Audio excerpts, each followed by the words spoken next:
Buenos días a todos. Somos el equipo formado por Hugo, Mario, Raúl y yo, Asier. Y hoy vamos a presentar los resultados de nuestro proyecto, Diagnóstico Predictivo de Diabetes mediante redes neuronales artificiales. Para entender la magnitud de este proyecto, no podemos mirar solo a los algoritmos, debemos mirar el contexto sanitario actual. La diabetes no es solo una patología crónica, se ha convertido en un desafío global de sostenibilidad financiera para los sistemas de salud. Actualmente, la inmensa mayoría de las organizaciones sanitarias operan bajo un modelo reactivo. El sistema espera pasivamente a que el paciente acuda con los síntomas indicados de la diabetes. El problema es que cuando el paciente cruza la puerta del hospital, a menudo ya existen complicaciones irreversibles, como pueden ser daños renales, oculares o cardiovasculares. Esto tiene dos consecuencias devastadoras. Reduce, por una parte, drásticamente la calidad de vida del paciente y dispara exponencialmente los costes operativos para la organización. Nuestra motivación nace directamente de la asignatura Inteligencia Artificial en las organizaciones y nos planteamos una pregunta. ¿Podemos transformar ese modelo reactivo, caro e ineficiente, en uno preventivo utilizando los datos históricos que los hospitales ya almacenen pero no utilizan? No pretendemos sustituir el juicio clínico del médico. Nuestro objetivo es darle una lente de aumento, es decir, una herramienta de screening masivo capaz de detectar patrones matemáticos invisibles al ojo humano en análisis de sangre rutinarios.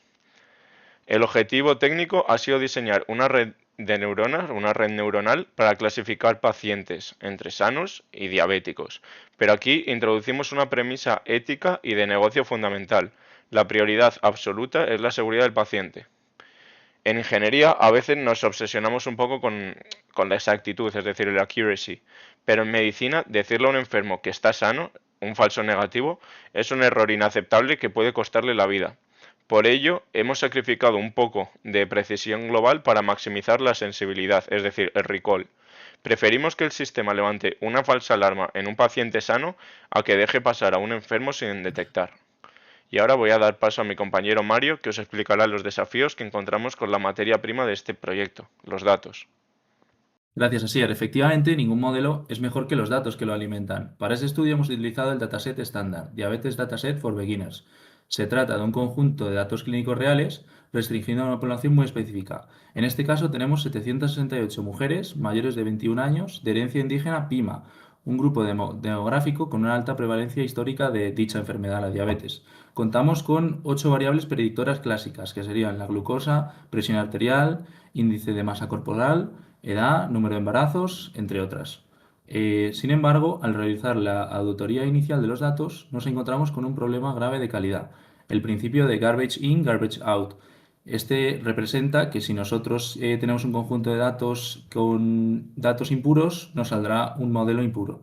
Detectamos numerosos registros con valores de cero en variables biológicas como glucosa, presión arterial o el grosor de la piel. Biológicamente es imposible que una persona viva tenga una presión de cero.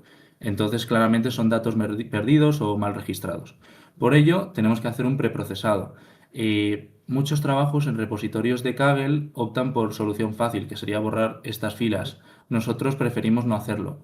Para ello, en vez de borrar registros que implicaría perder el 50% de la muestra, reducimos reduciendo drásticamente la capacidad de aprendizaje del modelo. En su lugar, aplicamos una estrategia de imputación por la media.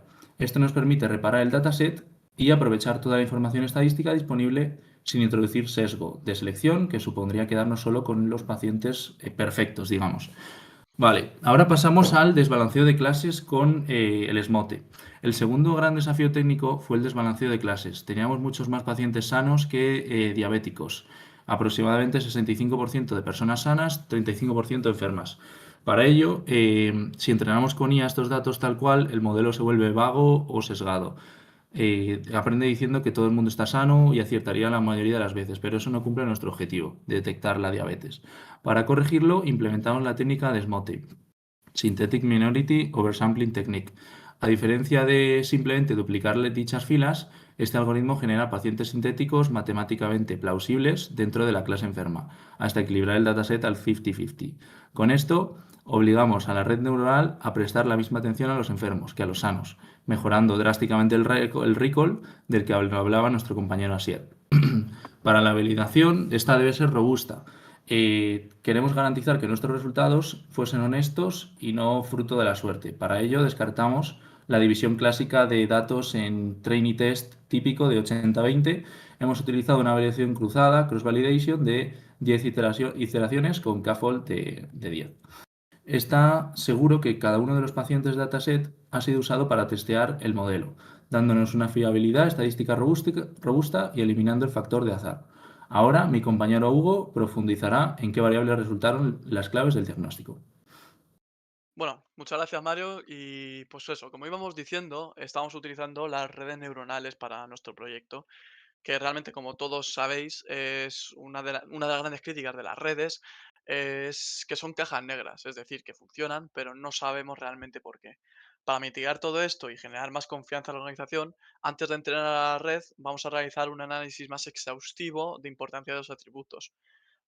Ya que no nos fiamos de un solo algoritmo como vamos a aplicar durante todo el proyecto, hemos utilizado 6 métodos matemáticos diferentes, como pueden ser el Gini Index, que es el motor que se utiliza principalmente en los árboles de decisión, Correlation, Information Gain, Relief y algunos más complejos también como el SVM, que es con los que vemos en la pantalla actualmente. Estos resultados, estos nos dan unos resultados que son los que veremos a continuación, que son estos de aquí. En un lado podemos observar el peso y en el otro el porcentaje acumulado. Analizando así un poquito a simple vista en la tabla, podemos ver que la glucosa, como es lógicamente en la biología la relación más directa con el tema de la diabetes, es la hegemonía, todos los algoritmos coinciden, es el factor determinante número uno que determina o que puede ayudarnos a saber, evidentemente, si una persona es diabética o no. Sin una glucosa alta es difícil realmente predecir la diabetes. Luego, si vamos un poquito analizando más profundamente, podemos ver que a lo mejor el segundo factor más relevante es el tema del BMI, el peso, el índice de masa corporal, que la verdad es que también tiene bastante lógica biológica, debido a que, claro, al mayor peso sí que es mayor probabilidad de diabetes en la mayoría de los casos. Luego hay algunas variables que son como factores ocultos, en los que en algunos modelos más lineales a lo mejor sí que obtienen más relevancia, como puede ser a lo mejor el tema de los embarazos o demás, pero que en algoritmos SVM son mucho más relevantes o cogen mucha más importancia, ya que a lo mejor ciertas variables son redundantes. Gracias, por ejemplo, pongámosle en el caso de la glucosa, de la insulina con la glucosa, porque son directamente proporcionales o son muy relacionadas biológicamente, pues estos modelos complejos las omiten de alguna forma. Pero 100% como está claro, como podemos ver en la blood pressure, es una variable que debemos eliminar en toda situación porque no es relevante en ninguno de los métodos que hemos utilizado. Es por ello que vamos a plantear dos situaciones, un escenario conservador en donde solo eliminemos esta variable un escenario más optimizado en donde eliminamos tanto la variable de la presión sanguínea como la insulina y el grosor de piel, que van directamente relacionados con la glucosa y el BMI. Para ello, además de hacer este análisis, vamos a hacer algo más visual, algo más explicable para traducir todo esto a un lenguaje que un médico pueda entender.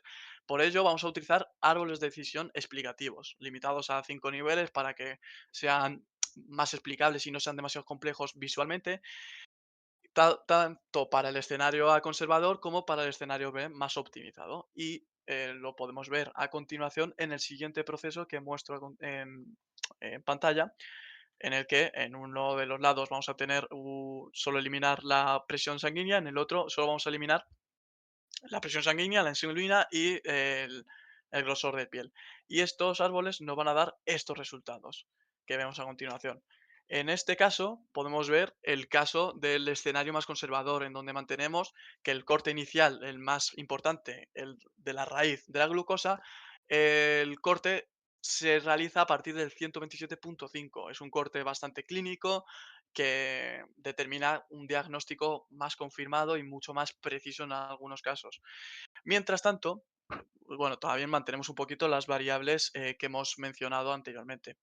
Y ahora tenemos al árbol optimizado, en donde ahora podemos ver que el corte de la insulina es un poquito menor, es un poquito más conservador en el sentido de que, aunque tengas una glucosa, perdón, más baja, vamos a evaluarlo de forma más peligrosa para corroborar y confirmar de que no se escape alguien con diabetes, no se escape del diagnóstico. Y ahí podemos ver un poquito la variación y cómo se modifican el tema de los árboles y cómo lo podemos representar en nuestro modelo visualmente para que un médico lo pueda llegar a entender. Es bastante interesante este tema de la vista del negocio, ya que al quitar la insulina, en el caso del escenario optimizado, se compensa esa falta de información ampliando un poquito ese margen de seguridad que mencionaba anteriormente. Por lo tanto, nuestra recomendación estratégica es realmente utilizar ese escenario optimizado como una herramienta de prevención y de triaje de alguna forma, mientras que el escenario más conservador para más de diagnóstico. Nos permitirá todo esto detectar antes a los pacientes en riesgo utilizando variables sencillas y fáciles y baratas de medir. Y con todo esto vamos a dar paso a un poco el análisis más predictorio, más predictivo, que lo va a explicar mi compañero Raúl con ese modelo final y las conclusiones. Bueno, pues muchas gracias, Hugo. Ahora ya con todos los datos preparados y las variables seleccionadas, llevamos todo esto a la red neuronal. Diseñamos un experimento competitivo entre tres arquitecturas diferentes para ver cuál de esas tres se adapta mejor.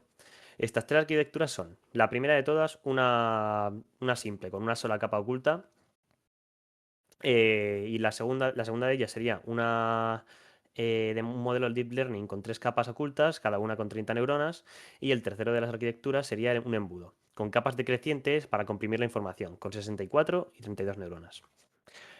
Posteriormente aplicamos un optimizador de hiperparámetros para que, bueno, probando funciones de activación complejas como el max out, distintos ciclos de entrenamiento. Y una cosa muy importante es que configuramos el optimizador para que el criterio de éxito fuera el recall y no la precisión o la accuracy.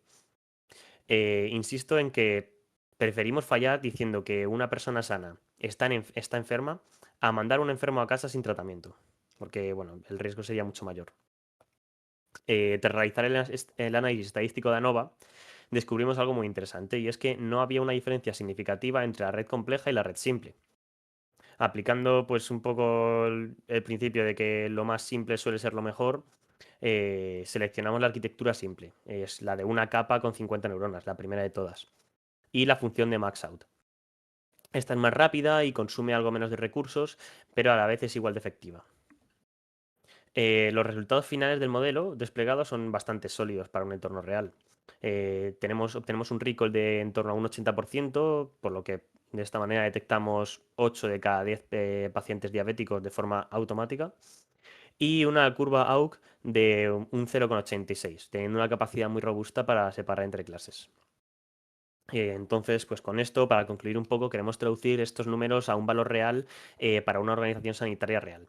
Que principalmente la pregunta que nos surge es, ¿qué ganaríamos implementando esto? Y son tres cosas principales. La primera de ellas es una eficiencia en costes, ya que hemos demostrado que con este escenario optimizado con 5 variables mantenemos la eficacia y se reduce mucho el tiempo de consultas, se elimina el coste de las pruebas de laboratorio complejas porque no tienes que medir tantos parámetros y por lo tanto los costes se disminuyen. El segundo de estos puntos es la gestión de la salud de la población, ya que estas herramientas permiten segmentar un poco a los pacientes en bajo riesgo y alto riesgo. Y así, pues las personas que sean de más alto riesgo obtendrán prioridad a la hora de agendar citas médicas y los pacientes de bajo riesgo tendrán menos prioridad, teniendo revisiones mucho más espaciadas. La prescripción de la salud sería el tercero de estos puntos importantes, y es que gracias a estos árboles de decisión que nos mostró nuestro compañero Hugo, no solo damos un sí o un no como respuesta, sino que además damos reglas claras y accionables para seguir. Como por ejemplo, que un paciente con una glucosa alta bueno, con una glucosa determinada y un índice de peso determinado pueda tener una prescripción o unas medidas a tener en cuenta distintas a una persona que tiene simplemente la glucosa muy elevada. Así que bueno, pues un poco para cerrar este vídeo y en conclusión es que el proyecto muestra que la inteligencia artificial no es simplemente magia, sino que lleva un proceso de ingeniería de datos detrás. Y cuando se alimenta con los datos correctos y bien procesados y se alinea con los objetivos clínicos claros, se convierte en una palanca real para transformar la sanidad desde un modelo reactivo a uno más preventivo y sostenible. Así que bueno, aquí habría acabado el vídeo. Muchas gracias por la atención y quedamos a disposición de cualquier pregunta que tengas.